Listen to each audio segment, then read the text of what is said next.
Voici un nouvel épisode de notre rubrique consacrée à une année au cinéma. Alors repartons dans nos rêveries, à l'instar de John Travolta dans La fièvre du samedi soir, et voyageons une nouvelle fois dans le passé, et pour aujourd'hui, jusqu'à l'année 1978, il y a 47 ans. Quels films pouvait-on découvrir cette année-là? Quels événements? Quelles apparitions?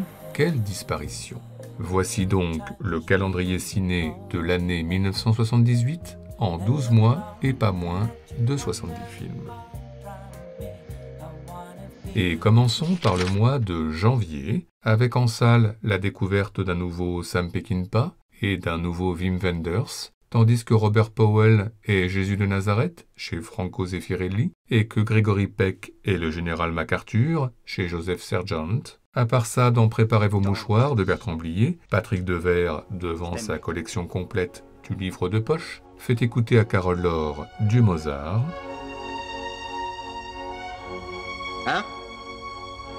Petit père Mozart. Pas dégueulasse, hein? Et puis dans un registre différent, Yannick Belon, dans L'amour violet, filme le cauchemar de Nathalie Nel, suivi dans la campagne grenobloise et bientôt violée, avant un autre chemin de croix, la dépose de plainte, qui commence dans la froideur d'un commissariat. Vous êtes bien sûr que ce sont eux? Comment voulez-vous que je les oublie?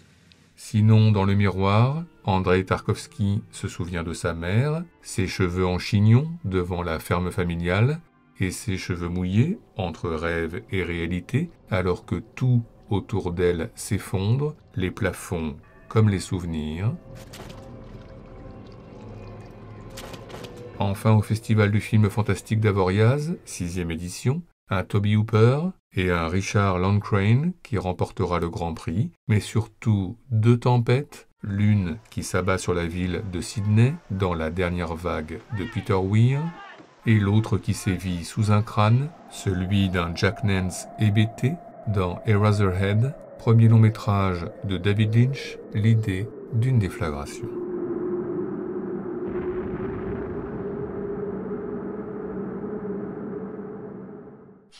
Février, à la 3e cérémonie des Césars, triomphe Alain Resnais, Simone Signoret et Jean Rochefort. Sinon en salle, découverte d'un polar de Claude Chabrol avec Donald Sutherland et d'un polar de Robert Aldrich avec James Woods. À part ça, toujours en salle, sortie du premier film de Nanni Moretti, Je suis un autarcique, avec déjà un humour décalé qui n'appartient qu'à lui. Sinon, John Borman, avec L'Hérétique, réalise une suite à L'Exorciste et fait voyager Linda Blair très haut et très loin. Enfin, Steven Spielberg, avec Rencontre du troisième type, invente une communication avec les extraterrestres, tout en musique.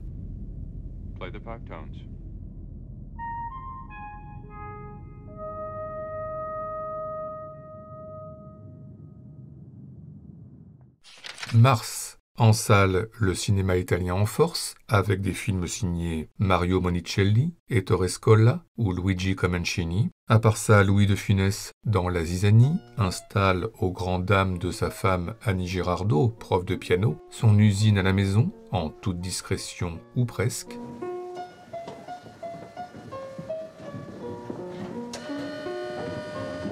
Sinon, Diane Keaton, dans À la recherche de Mr. Goodbar, part à la recherche de sensations fortes dans un Chicago interlope et rencontre notamment un Richard Gere tout jeune.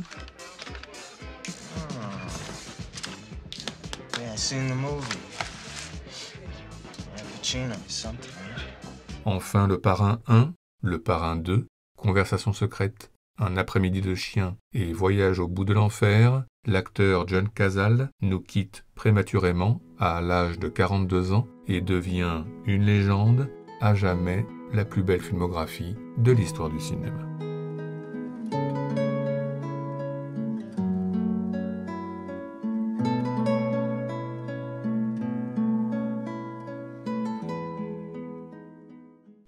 Avril.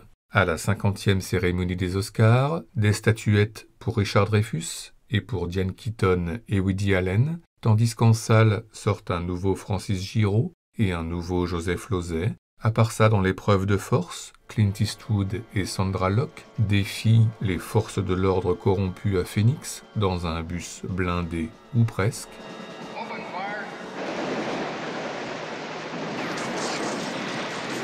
Sinon, Serge Leroy, dans Attention les enfants regardent, confronte dans une grande villa des enfants sans parents, livrés à eux-mêmes, à un Alain Delon très inquiétant. Et puis John Cassavetes, dans Meurtre d'un bookmaker chinois, nous fait encore plus aimer un Ben Gazzara que l'on pourrait regarder pendant des heures.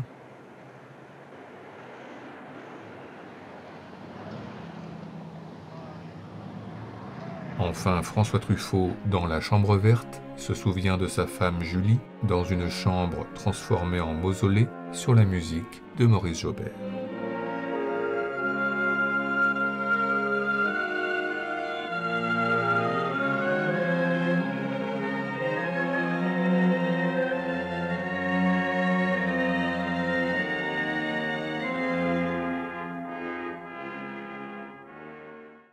Mais Festival de Cannes, 31e édition, avec un Carlos Saura, un Marco Ferreri, un Louis Malle et un Ermanno Olmi qui remportera la Palme d'Or. Et puis toujours en compétition, Isabelle Huppert, dans Violette Nozière, empoisonne à petit feu ses parents Stéphane Audran et Jean Carmet. Tandis que Jerzy Skolimowski, dans Le Cri du sorcier, s'apprête à faire pousser à Alan Bates un cri qui tue. Sinon dans Retour, d'Al-Ashby, avec John Voight et Jane Fonda, un autre cri, mais cette fois silencieux, celui des GI revenus du Vietnam. Et puis dans Midnight Express, d'Alan Parker, Brad Davis se fait arrêter à l'aéroport d'Istanbul et s'apprête à vivre l'enfer en prison.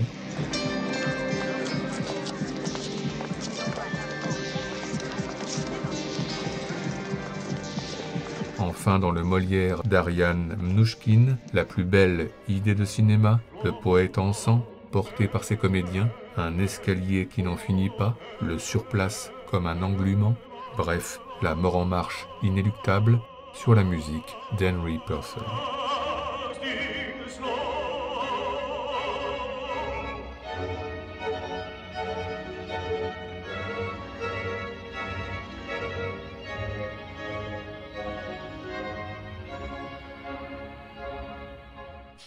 Juin. En salle, Geneviève Bujold mène l'enquête dans une mystérieuse clinique, dans Mort suspecte, tandis que George Peppard et quelques autres errent sur une terre dévastée, dans Les survivants de la fin du monde. À part ça, dans La dernière valse, Martin Scorsese immortalise le concert d'adieu du groupe The Band à San Francisco, avec en guest, entre autres, Neil Young, Ringo Starr ou Bob Dylan, et c'est beau.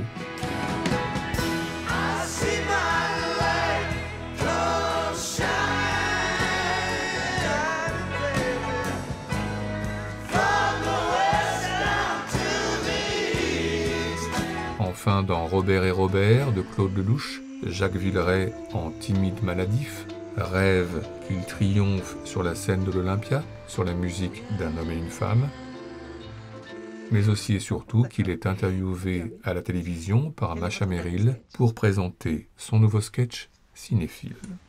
Film de Bergman.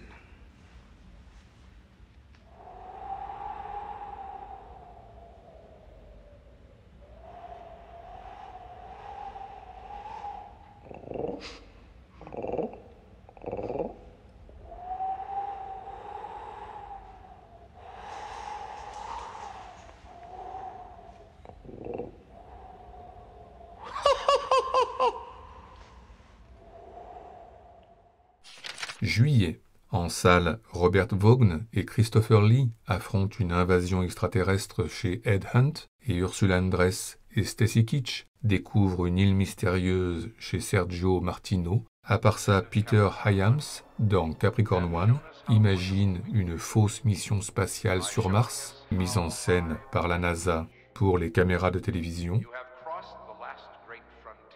tandis que dans Martin, George Romero fait le portrait d'un adolescent qui se croit vampire et passe à l'acte dans un train entre fantasmes en noir et blanc et réalité en couleur.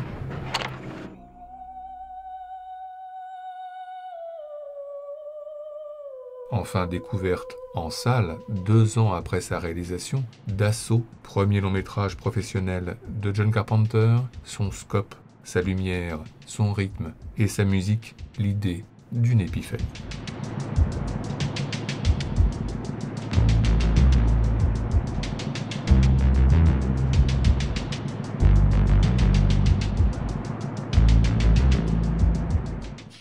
Août, sortie en salle d'un film dossier de Michel Deville et d'une nouvelle comédie signée Pierre Richard. À part ça, dans Driver de Walter Hill, Isabelle Adjani croise Ryan O'Neal dans un Los Angeles hypnotique. I didn't think you'd be the one to pay me. Kind of taking a chance, aren't you? Sinon, Harvey Keitel, dans Mélodie pour un tueur de James Toback, joue du Bach avec intensité et peut-être même un peu trop. Et puis dans Le jeu de la mort, Robert Clouse finalise un film avec le peu que Bruce Lee a pu tourner avant sa mort tragique, avec quand même ici un affrontement d'anthologie avec le basketteur Karim Abdul-Jabbar.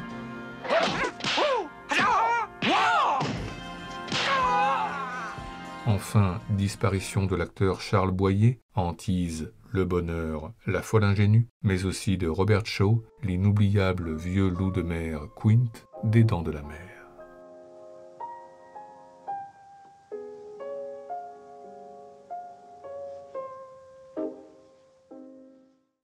Septembre. Le mois commence avec la découverte en salle d'un nouveau film de Christian de Challonge avec Catherine Deneuve et d'un nouveau film de Billy Wilder qui renvoie à Sunset Boulevard. À part ça, Dustin Hoffman, dans Le Récidiviste, sort de prison et quelques jours après récidive, violent et déterminé dans une bijouterie.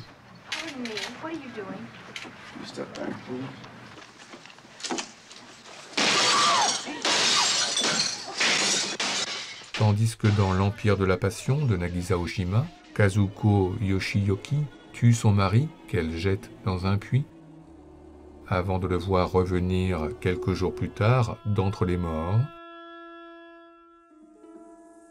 Sinon, Mel Brooks, dans Le Grand Frisson, parodie le cinéma d'Hitchcock, Psychose, Vertigo et Les Oiseaux, et filme également au passage ici l'un de ses meilleurs gags.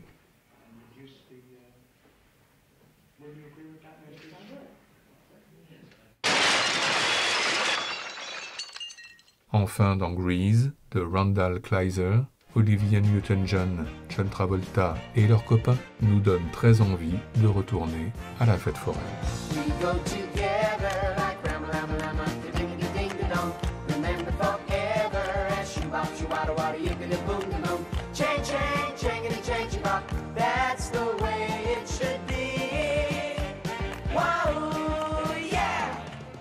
Octobre, découverte en salle de la nouvelle comédie de Gérard Houry avec Pierre Richard et Victor Lanoux et de la nouvelle comédie d'Édouard Molinaro, adaptée de la pièce de Jean Poiret. À part ça, Simone Signoret, dans Judith Terre-Pauvre de Patrice Chéreau, s'improvise patron de presse, parcourant les bureaux au pas de charge. Sinon, dans Fist de Norman Jewison, Sylvester Stallone incarne un ersatz de Jimmy Hoffa, défendant son syndicat face aux milices battes de baseball à la main. Et puis dans L'Homme de marbre, d'Andrei Vaïda, Kristina Yanda enquête sur une ancienne gloire soviétique, Jerzy Radziwiłowicz, ouvrier stakhanoviste, aux exploits très mis en scène par le parti.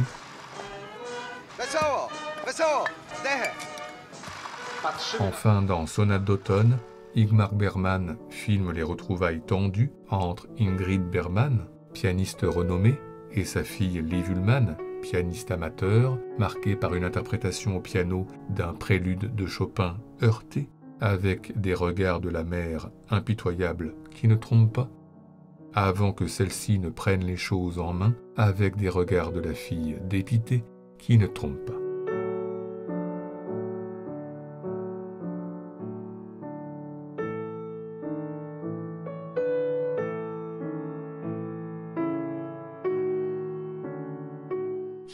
Novembre, découverte en salle du nouveau film choral de Robert Altman, du nouveau film de Claude Sauté avec Romy Schneider, mais aussi du premier film d'horreur de Joe Dante. À part ça, Paul Schrader, dans Blue Collar, évoque les syndicats ouvriers en Amérique, avec Richard Pryor en esprit libre et rebelle, en tous les cas au début.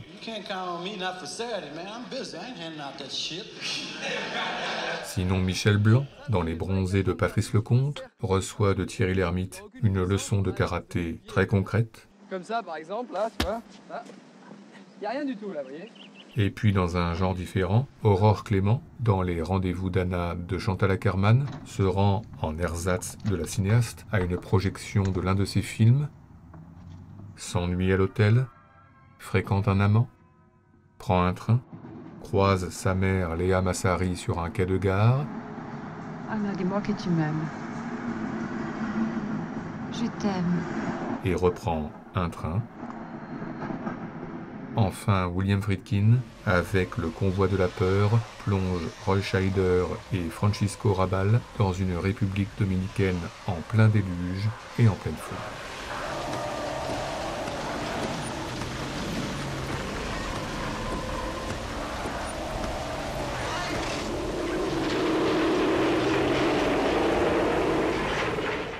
Enfin, décembre, sortie en salle de l'un des derniers films de Robert Aldrich et l'un des derniers films de la série des Panthères Roses. À part ça, Woody Allen, dans Intérieur, pense au cinéma d'Ingmar Bergman avec la complicité de Diane Keaton, Christine Griffiths et Mary Beth Hurt.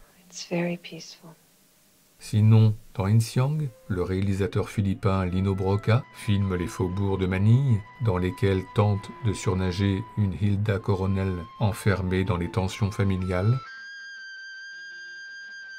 Tandis que Warren Beatty, dans Le ciel peut attendre, se retrouve lui en transit, au milieu des nuages, entre terre et ciel. Hey, my watch stopped. Look at that. Keeps flashing the same time. I'm dreaming, huh? Enfin, Roy Scheider, encore lui, dans Les Dents de la Mer, deuxième partie, reprend son rôle du shérif Martin Brody, lequel voit désormais des grands requins blancs partout.